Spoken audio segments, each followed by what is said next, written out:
അവൾ പോകുന്നത് കണ്ടതും ജാൻസി പുച്ഛത്തോടെ ഒന്ന് ചിരിച്ചുകൊണ്ട് ഒന്നും അറിയാത്തതുപോലെ അവൻ്റെ അടുത്തു നിന്നും എഴുന്നേറ്റു. കതക് വലിച്ചടയ്ക്കുന്ന സൗണ്ട് കേട്ടാണ് അവൻ കണ്ണുകൾ തുറന്നത്. അവൻ നോക്കിയതും അവൻ്റെ അടുത്ത് നിൽക്കുന്ന ജാൻസിയാണ് കണ്ടത്. നീയോ? നീ എന്താ രാവിലെ? എന്തെങ്കിലും ആവശ്യമുണ്ടോ? അവൻ കണ്ണുകളൊന്ന് തിരുമ്മിക്കൊണ്ട് അവളോട് ചോദിച്ചു. ഒന്നുമില്ല ഇച്ചായ, എഴുന്നേറ്റപ്പോൾ വെറുതെ ഇച്ചായനെ കാണാൻ വന്നതാ. ടീ വേണോ ഇച്ചായ? അവൾ ഒന്നും അറിയാത്തതുപോലെ ചോദിച്ചു. ഞാൻ കുളിച്ചിട്ട് ടീ കുടിക്കാറുള്ളൂ. അല്ല, എന്താ സൗണ്ട് കേട്ടത്? നീയാണോ കതക് വലിച്ചടച്ചത്? ആ അതെ ഇച്ചായ, ഞാൻ ജസ്റ്റ് അടച്ചതേ ഉള്ളൂ. ബട്ട് കാറ്റുകൊണ്ടോ എന്തോ അത് അടഞ്ഞുപോയി. അവൾ നിഷ്കളങ്കമായി അവനോട് പറഞ്ഞു. ഓക്കെ, എങ്കിൽ നീ താഴോട്ട് പോക്കോ, ഞാൻ കുടിച്ചിട്ട് വരാം. അവൻ പറഞ്ഞതും അവൾ തലയാട്ടി കുടിലമായി എന്തോ നേടിയതുപോലെ ചിരിച്ചുകൊണ്ട് വാതിൽക്കലേക്ക് നടന്നു. പിന്നെ സായയുടെ കയ്യിൽ നിന്ന് വീണ ടവൽ എടുത്ത് മടക്കി ടേബിളിൽ വെച്ചിട്ട് അവൾ ഇറങ്ങി. സായ കരഞ്ഞുകൊണ്ട് പോയത് എന്തിനാണെന്നുള്ള സംശയത്തിൽ റോണിയും പ്ലാത്തോട്ടത്തിലേക്ക് പോയി. റോണി ചെന്നപ്പോൾ അവൾ കട്ടിലിൽ കമഴ്ന്നു കിടക്കുകയായിരുന്നു. ആരുടെയോ സാന്നിധ്യം മുറിയിൽ തോന്നിയതും അവൾ കണ്ണുകളൊന്ന് തുടച്ചിട്ട് എഴുന്നേറ്റിരുന്നു. എന്താടി, എന്തിനാ നീ കരഞ്ഞത്? ഞാൻ കരഞ്ഞില്ല ചാച്ചാ, ചാച്ചന് തെറ്റിയതാ. നീ വെറുതെ എന്നോട് കള്ളം പറയാൻ നിൽക്കണ്ട സായ. കുഞ്ഞുനാൾ മുതലേ നിന്നെ കാണുന്നവനാ ഞാൻ. നിന്റെ മുഖം മാറിയാൽ ഞങ്ങൾക്ക് മനസ്സിലാകും. നീ എൻ്റെ കുഞ്ഞി പെങ്ങളല്ലേടി. നിന്റെ കണ്ണു നിറഞ്ഞ വേദനിക്കുന്നത് ഞങ്ങൾക്കല്ലേ? അവൻ അവളുടെ നെറുകയിൽ തലോടി പറഞ്ഞതും അവൾ പൊട്ടിക്കരച്ചിലോടെ അവൻ്റെ നെഞ്ചിലേക്ക് ചാഞ്ഞു. അവൻ അവളുടെ നെറുകയിൽ തലോടി അവളെ കരയാൻ അനുവദിച്ചു. കുറച്ചു നേരത്തെ ഏങ്ങലടികളും വിതുമ്പലും ഒക്കെ കഴിഞ്ഞ് അവൾ അവൻ്റെ നെഞ്ചിൽ നിന്നും തല ഉയർത്തി അവനെ നോക്കി. ഇനി പറയ്, എന്തിനാ കരഞ്ഞത്? അവൻ അവളുടെ താടിത്തുമ്പിൽ പിടിച്ച് ഉയർത്തിക്കൊണ്ട് ചോദിച്ചു. അവൾ കരഞ്ഞുകൊണ്ട് ദേവിയുടെ മുറിയിൽ കണ്ട കാഴ്ചകൾ അവനോട് പറഞ്ഞു. അവൻ അതൊക്കെ കേട്ട് ഞെട്ടി അവളെ നോക്കി. സത്യമാണോ നീ പറയുന്നത്? ഞാനിത് വിശ്വസിക്കില്ല സായ. ചാച്ചൻ്റെ മനസ്സിൽ മുഴുവൻ നീയാടി. ആ ചാച്ചൻ അവളെ... ഇല്ല, ഒരിക്കലും ഇല്ല. അതൊക്കെ നിന്റെ തെറ്റിദ്ധാരണകളാണ്. കണ്ണുകൊണ്ട് ഞാൻ കണ്ടതല്ലേ ചാച്ച. ഇച്ചായൻ്റെ കൂടെ അവൾ... ചിലപ്പോൾ നമ്മൾ കണ്ണുകൊണ്ട് കാണുന്നത് പോലും സത്യമായിരിക്കില്ല മോളെ. എനിക്കറിയില്ല ചാച്ച, ഒന്നും എനിക്കറിയില്ല. അവൾ വിതുമ്പി. നിനക്ക് ഡേവിച്ചായനെ ഇഷ്ടമാണോ? അവൻ അവളുടെ ഷോൾഡറിൽ പിടിച്ചുകൊണ്ട് ചോദിച്ചതും അവൾ കണ്ണുകൾ ഉയർത്തി അവനെ നോക്കി. പറസായ, നിനക്ക് ചാച്ചനെ ഇഷ്ടമാണോ? നിന്റെ മനസ്സിൽ ചാച്ചനുണ്ടോ? അവളൊന്നും മൂളി. പിന്നെന്താ നീ എല്ലാത്തിനും ചാച്ചനോട് ദേഷ്യപ്പെടുന്നത്? നീ ചാച്ചനിൽ നിന്നും അകന്നു നിൽക്കാൻ ശ്രമിക്കുന്ന എന്തിനാ? അത് ഞാൻ... പറസായ, എന്തിനാ നീ ഒഴിഞ്ഞു മാറുന്നത്? പറയാം, പക്ഷേ ചാച്ചന് എനിക്കൊരു വാക്ക് തരണം. ഞാൻ പറയുന്നത് ഒരിക്കലും ഇച്ചായൻ അറിയാൻ പാടില്ല. വാക്ക് തരുമോ? അവൾ കൈകൾ നീട്ടി നിറകണ്ണുകളോടെ അവനോട് ചോദിച്ചു. ഓക്കെ, നീ പറയുന്നത് ഒരിക്കലും ഞാൻ പറയില്ല. അവൻ അവളുടെ കൈകൾക്ക് മുകളിൽ കൈവച്ചുകൊണ്ട് പറഞ്ഞു. അവൾ അനാഥയാണെന്നുള്ള കാര്യങ്ങൾ അവൾക്കറിയാമെന്ന് റോണിയോട് അവൾ പറഞ്ഞു. നിനക്കിതൊക്കെ എല്ലാം അറിയാൻ ചാച്ച. അവൾ വരണ്ട പുഞ്ചിരിയോടെ അവനോട് മറുപടി പറഞ്ഞു. മോളെ, അതൊക്കെ ശരിയാണ്. പക്ഷെ ഇതെല്ലാം അറിഞ്ഞിട്ടല്ലേ ചാച്ചൻ നിന്നെ സ്നേഹിക്കുന്നതും ഇഷ്ടപ്പെടുന്നതും? സത്യം പറയസായ, അതുതന്നെയാണോ കാര്യം? നിന്റെ മുഖം പറയുന്നുണ്ടല്ലോ അതുമാത്രമല്ലെന്ന്. അത് തന്നെയാ ചാച്ച കാര്യം. അല്ല, നീ എന്നോട് കള്ളം പറയണ്ട. പറ മോളെ, എന്താ കാര്യം? അവൻ വീണ്ടും ചോദിച്ചു. അത് ചാച്ച... പറ മോളെ. അത് മാത്രമല്ല, നീ ഈ ഒരു കാര്യം കൊണ്ടല്ല ചാച്ചനെ വേണ്ടെന്ന് വെക്കുന്നത്. നിനക്ക് നന്നായിട്ട് അറിയാൻ സായ, ഇവിടെയുള്ളവർ നിന്നെ എന്തുമാത്രം സ്നേഹിക്കുന്നുണ്ടെന്ന്. ചാച്ചൻ്റെ മമ്മി പോലും നിന്നെ എത്രമാത്രം സ്നേഹിക്കുന്നുണ്ടെന്ന് നിനക്കറിയാം. നീ അവരുടെ മരുമോളാകണമെന്ന് അവർക്ക് ആഗ്രഹം കാണില്ലേ? അതൊന്നും അല്ല കാര്യം. പറയ്, വേറെന്താ നിന്റെ മനസ്സിൽ? അവൻ സംശയത്തോടെ അവളോട് ചോദിച്ചു. അത് പിന്നെ... അവൾ അവനോട് പറയാൻ തുടങ്ങി. ഒരു ദിവസം എൻ്റെ +2 ലാസ്റ്റ് എക്സാമിന് ശേഷം ഈ ജാൻസി ചേച്ചിയും ഫാമിലിയും ഇവിടെ വന്നില്ലേ? അന്ന് സായ... അവൾ വിളിച്ചുകൊണ്ട് അകത്തേക്ക് കയറി. എന്താ ചേച്ചി, എന്താ കാര്യം? ഒന്നുമില്ല, വെറുതെ നിന്നോടൊന്ന് സംസാരിക്കാമെന്ന് കരുതി. ജാൻസി അവളുടെ അടുത്തേക്ക് വന്നിരുന്നതും പുറകെ അവളുടെ മമ്മിയും അവളുടെ അടുത്തേക്ക് വന്നിരുന്നു. സായ, ഇനി എന്താ പരിപാടി? എൻട്രൻസ് നോക്കുന്നുണ്ടോ? അവൾ സംശയത്തോട് ചോദിച്ചു. ഉണ്ട് ചേച്ചി, നോക്കണം. ഇല്ലെങ്കിൽ ഡിഗ്രി നോക്കണം. അത് രണ്ടുമാണ് എനിക്കിഷ്ടം. അവൾ ചിരിച്ചുകൊണ്ട് പറഞ്ഞു. സായ, എനിക്ക് തന്നോട് ഒരു കാര്യം പറയാനുണ്ട്. എന്താ ചേച്ചി? സായ, കാര്യം ഞാൻ തന്നോട് തുറന്നു തന്നെ പറയാം. എനിക്ക് ഡേവിച്ചായനെ ഇഷ്ടമാണ്. എനിക്ക് ഇച്ചായനെ വിവാഹം ചെയ്യണമെന്നാണ് ആഗ്രഹം. അത് ചേച്ചി എന്നോടെന്തിനാ പറയുന്നേ? ഞാനെന്ത് ചെയ്യാനാ? പറയാം. എപ്പോൾ ഞാൻ ഡേവിച്ചായനെ വിളിച്ചാലും പറയാനുള്ളത് നിന്റെ പേരാണ്. നിന്റെ കാര്യങ്ങൾ മാത്രമാണ് ഇച്ചായൻ എന്നോട് പറയുന്നത്. നീ അങ്ങനെയാ ഇങ്ങനെയാ കേട്ട് മടുത്തു. സോ പ്ലീസ്, ഞങ്ങൾക്കിടയിൽ ഒരു കരടായിട്ട് നീ വരരുത്. ജാൻസി അവളെ നോക്കി പറഞ്ഞു. അത് ചേച്ചി, ഞാനെങ്ങനെ? ഞങ്ങൾ തമ്മിൽ... അറിയാം, നീ ഇച്ചായനും തമ്മിൽ അഫെയർ അല്ലെന്ന് എനിക്കറിയാം. പക്ഷെ ഡേവിച്ചായന് നിന്നെ ഇഷ്ടമാണ്. നിനക്കങ്ങനെ ഉണ്ടോ എന്ന് എനിക്കറിയില്ല. ഇനി ഉണ്ടെങ്കിൽ നീ അത് മറക്കണം. കുഞ്ഞുനാൾ മുതൽ ഞാൻ ആഗ്രഹിച്ചത് ഇച്ചായനെ. ഞാൻ ആഗ്രഹിക്കുന്നത് എനിക്ക് കിട്ടണം. അതെൻ്റെ വാശിയാണ്. അവൾ ദേഷ്യത്തോട് സായയോട് പറഞ്ഞു. നിനക്ക് വേറെ നല്ല ആളിനെ കിട്ടും. വേണമെങ്കിൽ ഞങ്ങളുടെ ബന്ധത്തിൽപ്പെട്ട നല്ലൊരു പയ്യനുണ്ട്. കുവൈറ്റിലാണ്. ഫാമിലി വിസയൊക്കെ ഉണ്ട്. ഞങ്ങൾ വേണമെങ്കിൽ അങ്ങനെ നോക്കാം. അവളുടെ മമ്മി പുച്ഛത്തോടെ പറഞ്ഞു. അതെ ആൻറ്റി, ഞാൻ കെട്ടാൻ മുട്ടി നിൽക്കുമല്ലോ ഇവിടെ. നിങ്ങൾക്ക് കുറച്ച് ബോധമുണ്ടോ? സ്കൂളിൽ പഠിക്കുന്ന എന്നോട് വന്ന് കല്യാണാലോചന നടത്താൻ ഡേവിച്ചായൻ എന്നോട് ഇഷ്ടമാണെന്ന് പറഞ്ഞിട്ടില്ല. പിന്നെ ഞാൻ എന്തിനാ അങ്ങനെയൊക്കെ ചിന്തിക്കാൻ പോകുന്നത്? ഇനിയിപ്പോൾ ഇഷ്ടമാണെന്ന് ഇരിക്കട്ടെ. ഇച്ചായൻ്റെ മനസ്സിൽ അങ്ങനെയുണ്ടേ. എനിക്ക് തിരികെ ഇഷ്ടം തോന്നിയാൽ ഞാനും പ്രേമിക്കും. അതൊക്കെ എൻ്റെ ഇഷ്ടമാണ്. അവൾ ചിരിച്ചുകൊണ്ട് പറഞ്ഞു. അത് കേട്ട് അന്നവർ ദേഷ്യത്തോടെ ഇറങ്ങിപ്പോയി. അതിനുശേഷമാണ് ഞാൻ ഇങ്ങനെയൊക്കെ പപ്പയും മമ്മിയും പറയുന്നത് കേൾക്കുന്നത്. അതുകൊണ്ട് ഞാനായിട്ട് മാറാൻ ശ്രമിച്ചതാ ചാച്ച. പക്ഷെ എനിക്ക് പറ്റുന്നില്ല ചാച്ച. ഇച്ചായനെ വേണ്ടെന്ന് വെക്കാൻ എനിക്ക് പറ്റുന്നില്ല. അവൾ പറഞ്ഞുകൊണ്ട് അവൻ്റെ നെഞ്ചിലേക്ക് ചാഞ്ഞതും എന്തോ തീരുമാനിച്ചുറപ്പിച്ചതുപോലെ അവൻ അവളെ ചേർത്ത് പിടിച്ചു. റോണി ഡേവിയെ കാണാൻ കുരിശിങ്കലിലേക്ക് നടന്നു. അവൻ ഡേവിയുടെ മുറിയിൽ ചെന്നപ്പോൾ അവൻ കോളേജിൽ പോകാൻ റെഡിയാകുമായിരുന്നു. കയറിവാടാ. അവൾ റെഡിയായോ? എൻ്റെ കൂടെ വരുമോ എന്തോ, വിളിച്ചു നോക്കാം അല്ലേ? ഡേവി തലമുടി ഒതുക്കി ചെറുചിരിയോടെ അവനെ നോക്കി പറഞ്ഞു. ചാച്ചാ, എനിക്കൊരു കാര്യം പറയാനുണ്ടായിരുന്നു. എന്താടാ ഒരു മുഖവരയൊക്കെ? സീരിയസ് മാറ്ററാണോ? കുറച്ച് സീരിയസ് ആണ്. എന്താടാ, എന്തെങ്കിലും പ്രശ്നമുണ്ടോ? അവൻ സംശയത്തോട് ചോദിച്ചു. റോണി സായയായിട്ട് സംസാരിച്ച കാര്യങ്ങളും അവൾ ഇവിടുന്ന് കരഞ്ഞുകൊണ്ട് ഇറങ്ങിപ്പോയതുമായിട്ടുള്ള കാര്യങ്ങൾ ഡേവിയോട് പറഞ്ഞു. നീ പറയുന്നതൊക്കെ സത്യമാണോ? അവളെൻ്റെ മുറി വന്നായിരുന്നോ? അവൻ സംശയത്തോടെ ചോദിച്ചു. അതെ ചാച്ച, രാവിലെ ഞാനും അവളും കൂടിയാണ് ഇവിടെ ആൻറ്റിമാർക്ക് പച്ചക്കറി കൊടുക്കാനായിട്ട് വന്നത്.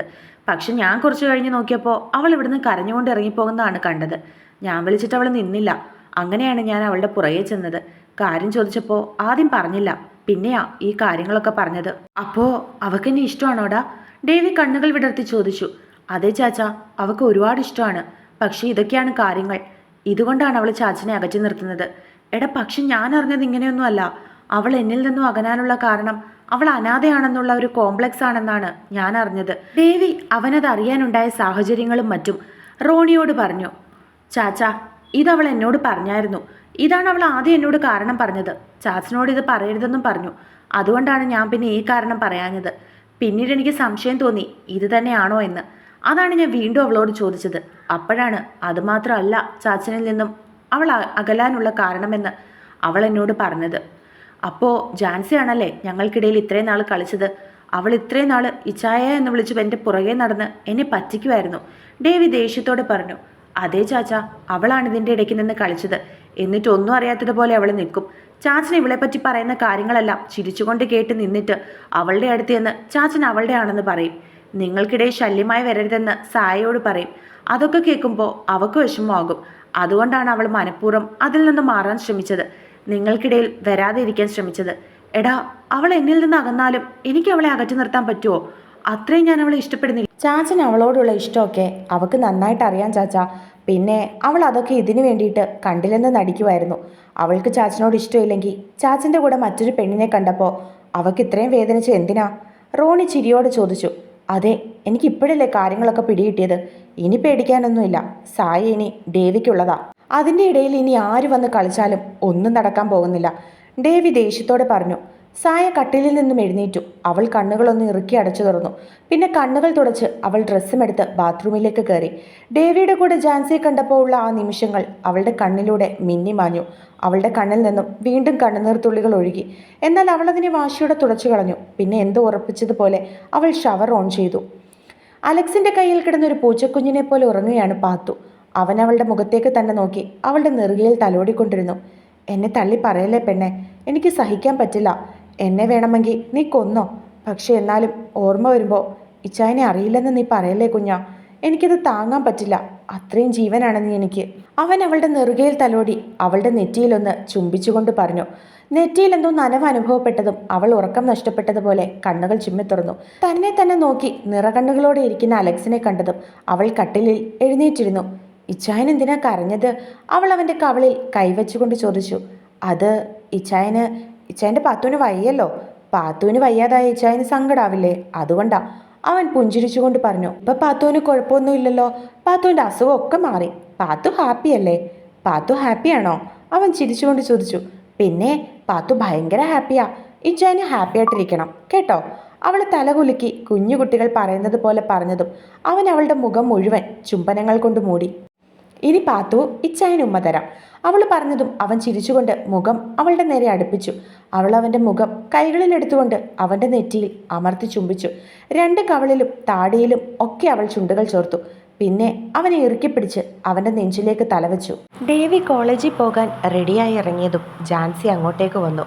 ആ ജാൻസി, ഞാൻ ഇനിയുള്ള കുറച്ച് ദിവസം ബിസി ആയിരിക്കും. 2 ദിവസം കോളേജിൽ ഓണം സെലിബ്രേഷനൊക്കെയാണ്. സോ നിൻ്റെ അടുത്ത് സംസാരിക്കാനും മറ്റും എനിക്ക് ടൈം കിട്ടിയെന്ന് വരില്ല. നീ തിരികെ വീട്ടിൽ പോകുന്നുണ്ടോ? ഇല്ല ചായ, ഞാൻ കുറച്ച് ദിവസത്തേക്കായിട്ടല്ലേ വീട്ടിൽ നിന്ന് വന്നത്. ഞാൻ ഇനി ഓണം അവധി കഴിഞ്ഞേ പോകുന്നുള്ളൂ. അവൾ അവനെ നോക്കി ചിരിച്ചുകൊണ്ട് നിഷ്കളങ്കമായി പറഞ്ഞതും അവനൊന്ന് മൂളി. ആ ജാൻസി, നേരത്തെ എൻ്റെ മുറി നീ കതകടച്ചു എന്നല്ലേ എന്നോട് പറഞ്ഞത്? മറ്റാരും വന്നതല്ലല്ലോ? അവൻ സംശയത്തോടെ അവളോട് ചോദിച്ചു. ആ ഇച്ചായ, ഞാൻ വന്നപ്പോൾ കഥക് ജസ്റ്റ് ഒന്ന് ചാരിയതാ. ബട്ട് പെട്ടെന്ന് കാറ്റടിച്ചാണോ എന്തോ അത് തനിയെ അങ്ങ് അടഞ്ഞു. അതാ സൗണ്ട് കേട്ടത്. എന്താ ഇച്ചായ ഇപ്പം അങ്ങനെ ചോദിക്കുന്നേ? അവൾ സംശയത്തോട് ചോദിച്ചു. സായി എന്തേലും പറഞ്ഞിട്ടുണ്ടോ എന്ന് അവൾക്ക് പേടി തോന്നി. ഒന്നുമില്ല, ഞാൻ ചോദിച്ചു എന്നേ ഉള്ളൂ. ശരി, ഞാൻ കോളേജിലേക്ക് പോകുക. വൈകിട്ട് കാണാം. ദേവി അതും പറഞ്ഞ് ഇറങ്ങി. അവൻ കാറ് നിർത്തിയിട്ട് പ്ലാത്തോട്ടത്തിലേക്ക് കയറി.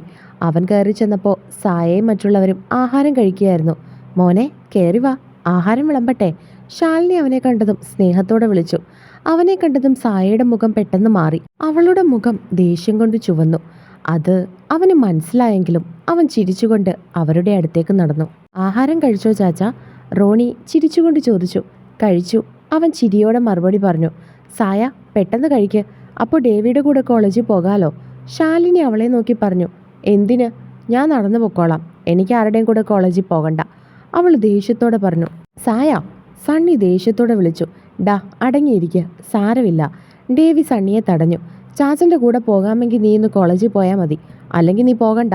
സണ്ണി ദേഷ്യത്തോടെ പറഞ്ഞതും സായ കഴിക്കുന്നത് നിർത്തി എഴുന്നേറ്റു. സായ, കഴിച്ചിട്ട് പോ. എനിക്ക് വേണ്ട, അവൾ ദേഷ്യത്തോടെ പറഞ്ഞു. പിന്നെ പോയി ബാഗ് എടുത്തിട്ട് വന്ന് ഡേവിയെ ഒന്ന് ദേഷ്യത്തോടെ നോക്കി. ശരി, ഇറങ്ങട്ടേടാ. ഡേവി സണ്ണിയെ നോക്കി പറഞ്ഞതും അവൻ ചിരിച്ചുകൊണ്ട് കണ്ണടച്ചു കാണിച്ചു. ഡേവിയും അവനെ നോക്കി ചിരിച്ചു. അവർ ഇറങ്ങാൻ നിന്നപ്പോഴാണ് അലക്സും പാത്തുവും അങ്ങോട്ടേക്ക് ഇറങ്ങി വന്നത്. എങ്ങനെയുണ്ട് മോളെ ഇപ്പോൾ? ഡേവി പാത്തുവിനെ നോക്കി ചോദിച്ചു. പാത്തുവിന് കുഴപ്പമൊന്നുമില്ല അല്ലേ ചായ? അവൾ അലക്സിനെ നോക്കി പറഞ്ഞതും അവൻ ചിരിച്ചു. ഡേവി എല്ലാവരോടും പറഞ്ഞിട്ട് ഇറങ്ങി കാറിലേക്ക് കയറിയതും സായയും കാറിൽ കയറി ആരോടോ ഉള്ള ദേഷ്യവും വാശിയും പോലെ ഡോറ് വലിച്ചടച്ചു. ആ സീറ്റ് ബെൽറ്റ് ഇട്. സൗകര്യമില്ല, അവൾ പറഞ്ഞുകൊണ്ട് കൈകൾ മാറിൽ കിട്ടിയിരുന്നു.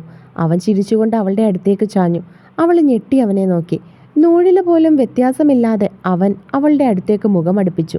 അവൻ്റെ മുഖം അവളുടെ മുഖം മുഴുവൻ ഓടി നടന്നു. എന്തോ ഒരു പ്രേരണയിൽ അവൻ അവളുടെ ചുണ്ടിലൊന്ന് അമർത്തി കടിച്ചു. അവളുടെ കണ്ണുകൾ തള്ളി പുറത്തേക്ക് വന്നു. കൈകൾ സൽവാറിൽ മുറുകി. അവൻ ചുണ്ടുകളും നാവുകളും ഉപയോഗിച്ച് അവളുടെ ഇരു ചുണ്ടുകളും ഒന്ന് നുഴഞ്ഞു വിട്ടു. അവൾ കണ്ണുകൾ ഇറുക്കിയടച്ചു. നീ എൻ്റെയാ, എൻ്റെ മാത്രമേ ആകാവൂ. എന്നിൽ നിന്നും അകലാൻ ശ്രമിച്ചാലുണ്ടല്ലോ, ഇപ്പോൾ ചുണ്ടി കിട്ടിയത് വേറെ പല സ്ഥലത്തും ഞാൻ തരും. എന്നെക്കൊണ്ട് അത്രയൊന്നും ചെയ്യിക്കരുത് നീ. നിൻ്റെ വാശിയും ദേഷ്യവും ഒക്കെ എനിക്കിഷ്ടമാണ്, ഞാനതെല്ലാം ആസ്വദിക്കാറുണ്ട്. പക്ഷേ അത് സീരിയസ് ആയിട്ടെടുത്ത് എന്നിൽ നിന്നും അകലാൻ ശ്രമിച്ചാലുണ്ടല്ലോ, കല്യാണത്തിന് മുൻപ് നിന്നെ നമ്മുടെ മോള് മമ്മി എന്ന് വിളിക്കും. വേണോ? അവൻ കുറച്ച് ദേഷ്യത്തോട് ചോദിച്ചതും അവൾ വേണ്ടെന്ന് യാന്ത്രികമായി തലയാട്ടി. നീ എൻ്റെ അടുത്ത് മര്യാദയ്ക്ക് നിൽക്കുവാണേ ഞാനും മര്യാദയ്ക്ക് നിൽക്കും. അതല്ല ചുമ്മാ ഈഗോയും കോംപ്ലക്സും മനസ്സിൽ വെച്ച് എന്നെ വെറുക്കാനും അകറ്റി നിർത്താനും ശ്രമിച്ചാലുണ്ടല്ലോ, പിന്നെ 10 മാസം കഴിഞ്ഞ് നീ എഴുന്നേൽക്കുള്ളൂ. നീ കണ്ടിട്ടുള്ള ഡേവിഡ് അല്ല ഞാൻ. എന്നെ നീ വെറും തറയാക്കരുത്. അവൻ പറഞ്ഞതും അവൾ തിരികെ ഒന്നും അവനോട് പറയാൻ പറ്റാതെ ദയനീയമായി അവനെ നോക്കി. അവൻ തന്നെ അവൾക്ക് സീറ്റ് ബെൽറ്റ് എടുത്ത് ഇട്ടുകൊടുത്തു. പിന്നെ ചിരിച്ചുകൊണ്ട് വണ്ടിയെടുത്തു. അവൾ അവൻ്റെ മാറ്റത്തിൽ ഞെട്ടി പണ്ടാരം അടങ്ങിയിരിക്കുകയായിരുന്നു അപ്പോഴും.